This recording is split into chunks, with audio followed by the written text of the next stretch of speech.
Hi, I'm Rob and welcome to the TW White & Sons video review. Today's car is our Demonstrator. This is a Mazda CX-60. This is a plug-in hybrid version, so this is a 2.5 litre petrol with an electric motor pack running at 17.8 kilowatt hour. Combined, this gives the vehicle 324 horsepower, so effectively the most powerful Mazda sold in the UK, including any of the sports cars. So this is what's called a Homura. It comes with various different accessory packs. The car is in a deep crystal blue metallic and has 3 extra features which can be ordered onto the car. One is a convenience pack, one is a driver assist pack, and the other is a panoramic sunroof. And this car has all 3 of those features, so it's a fully loaded Demonstrator. Recently put on the road, so currently a very low mileage car, and ultimately will be available for sale once the car is around about 90 days old. So we like to get our videos and our pictures of our cars online to let our customers know that we have these vehicles available. So of course this car is a Demonstrator and it will demonstrate to customers looking at buying CX-60. They'll be using this car effectively. So lots of features on the CX-60. Predominantly the sport trim is a gloss black affair. So that gives you a lovely glossy black grille with a grey sort of contrast around the sweeping wing, which is the signature of a Mazda these days, with LED headlamps, which are auto high beam function. And the car has a ring of cameras around it. So there's a camera sitting just below the Mazda badge here. There is one on each door mirror and one at the back of the car, of course. Sensors all around the vehicle. Also gloss black is a feature of the Homura edition. And again, the PHEV picked out in a gunmetal there. Black mirrors, again to complement the Homura spec, and it loses the chrome trim line which sits on the higher trim level called a Takumi. So as I've circled the car and we're back at the back of the vehicle, let's have a look inside. Right at the bottom, twin exit exhausts, and then when you're ready to open the boot, you can touch the pad under the Mazda badge. That will electrically power the vehicle up. You can also use the key fob, and there is an internal button. In the back here we have an accessory CX-60 rubberized mat which will protect the carpeted surface below. We've also got some other features. Again, part of the convenience pack is to have the 1500 watt rated 3-pin plug. That will allow you to power things pretty much, you know, up to a washing machine, I guess. But 1500 watts is pretty decent. You've got a split folding seat set up on a 40-20-40 split. Quite literally use the handles, they'll tip down. This side has 2, one for the middle and then one for the end. So it then opens up quite a large load area. You'll note also there is a parcel shelf, which is a sort of a soft fabric version which pulls up and over with the boot lid.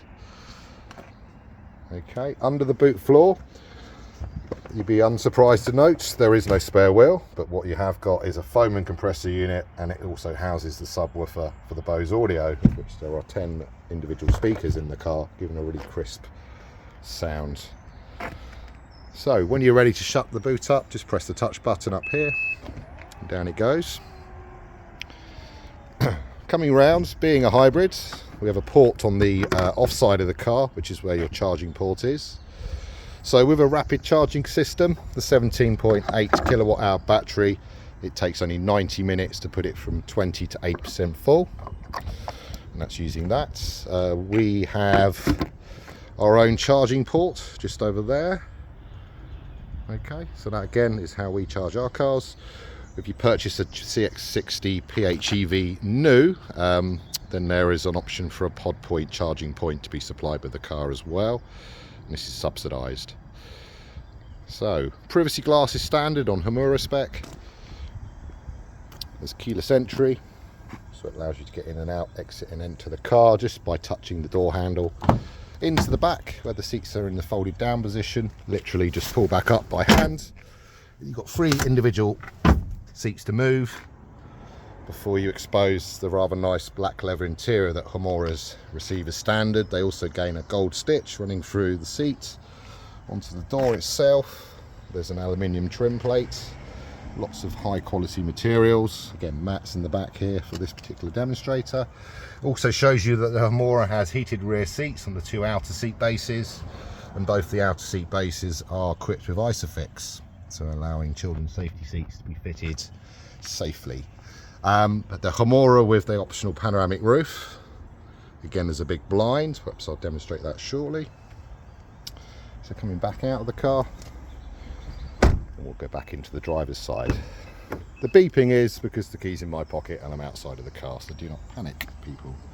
We have power fold mirrors and all your windows and mirror controls up on there.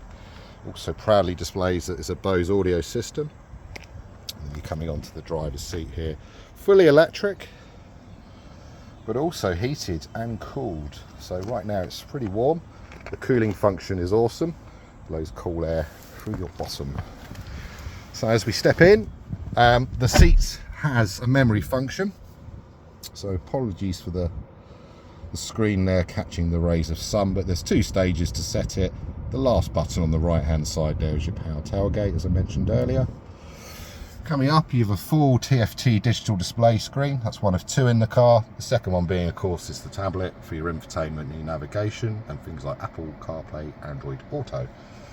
Coming down, the wheel itself is a nice leather bound Napa grade leather. There are 2 spokes with different control setups on them. So the left side predominantly is to do with your media functions. You have an information control here, which will change on the driver display. Various pieces of information that you'll need to read at a glance. Coming down to the other spoke, you've got things more like active safety systems. So there's a lane departure function built into the car, which will self-steer back into lane if needs be. It also links into the cruise control. So once I go back to the main screen there, you'll be able to then select different points in time for the car to react to the vehicle in front. So it will just maintain a precise gap and will even brake the car to a complete halt. The car also has, I'm going to drop the driver's window, it may be difficult to see here, but if I can get it over to the mirror, there is a little triangle. There it is. Now these are your blind spot monitoring system. So this will glow orange when there's anything from a motorbike upwards coming from behind you, left or right sided. It's coming down. Climate control system, again it's dual zone, it's left and right sided, individual controls of course, so you can just change the temperature zones simply enough just by using the little piano style keys there.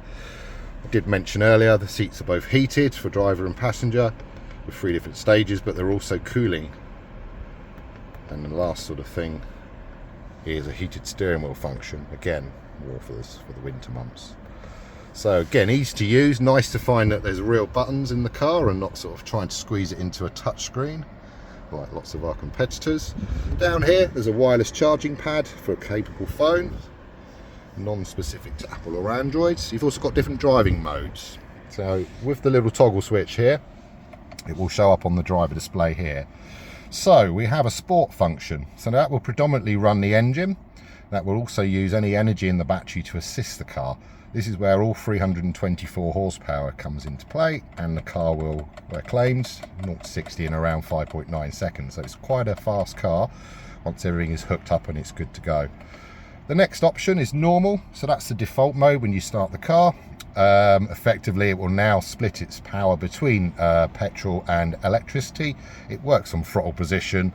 The harder you push the throttle, the more likely the engine will kick on. If you're doing a soft throttle application, it's likely to stay on electric.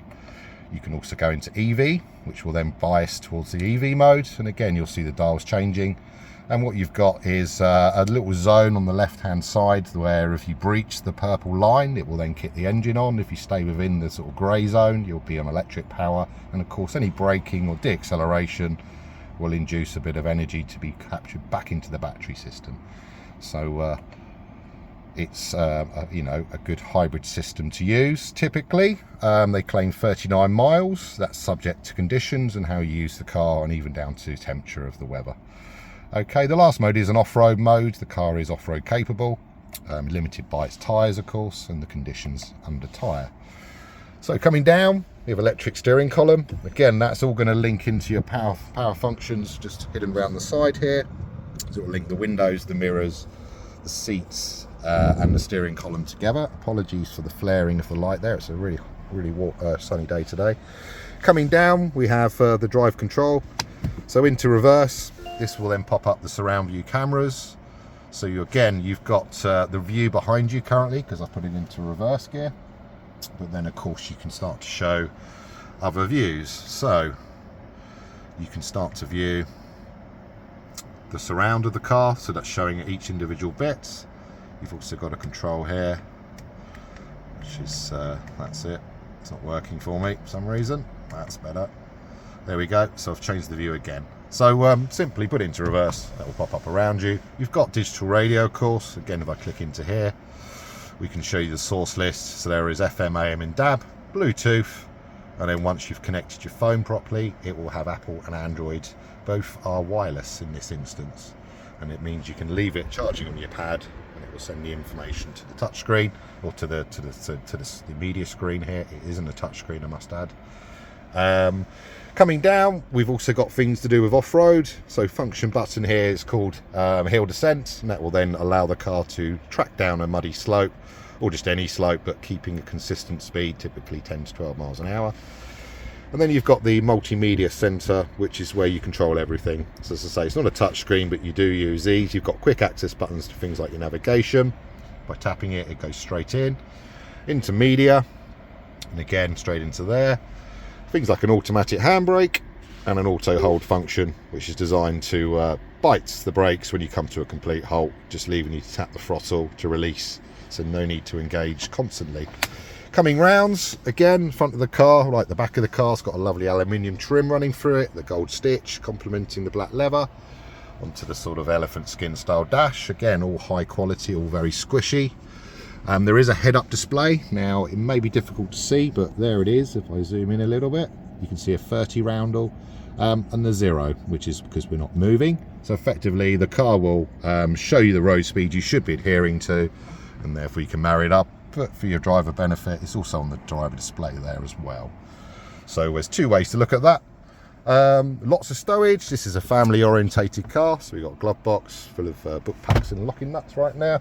We've also got things like deep door pockets, bottle holding capable, a couple of cup holders up front here, and then lots of storage in this lidded cubby area here. And you'll also find there's a USB-Cs, so the latest generation USB tech. So there's two of those in there, and of course similar to the back with the armrest which pulls out.